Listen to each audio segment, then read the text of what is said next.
I was placed in, from a young age to support my family because my father left the family. My mother could not be able to support the family, so I told her that I'm in control now, that I will take over. And that's what I did. I did that. I went to work. I had 2 jobs. I was married for almost 10 years.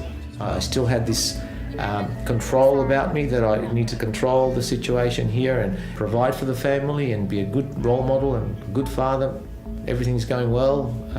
And all of a sudden, the world collapsed around me. My wife at the time decided to leave me. But I came to a stage with God where I said, I've completely blown it. Put me back together. It took several days before a friend said, look, someone's going through what you're going through. Why don't you talk to him? So we met on a cold day, and we met at this coffee shop.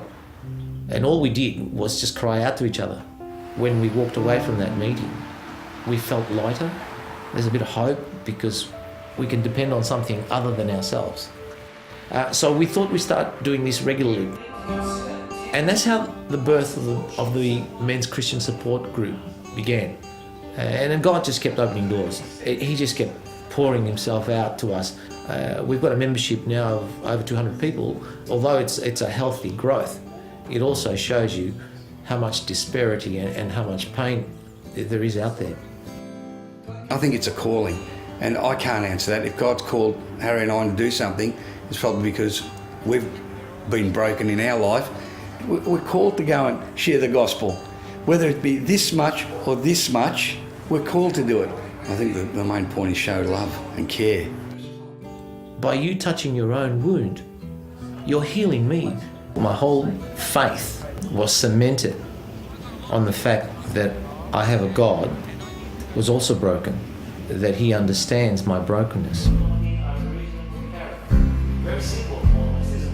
Put a face to that struggle. You've put a face to that brokenness.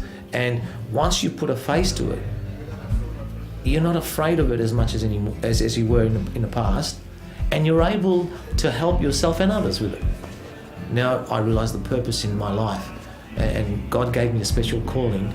You know, when I'm in touch with that calling, just like as I'm in touch with my own inner self, I feel free. I feel the purpose of life that I made, and it gives me dignity because God created me so beautifully, and he created me with a purpose. It takes courage to trust something. It's not weakness that allows you to trust, but strength. He allowed me the journey because in that way I could cement the relationship that I have in him, and I could also be used. We are all broken in some way. There's a hurting world out there. He uses what I call wounded healers.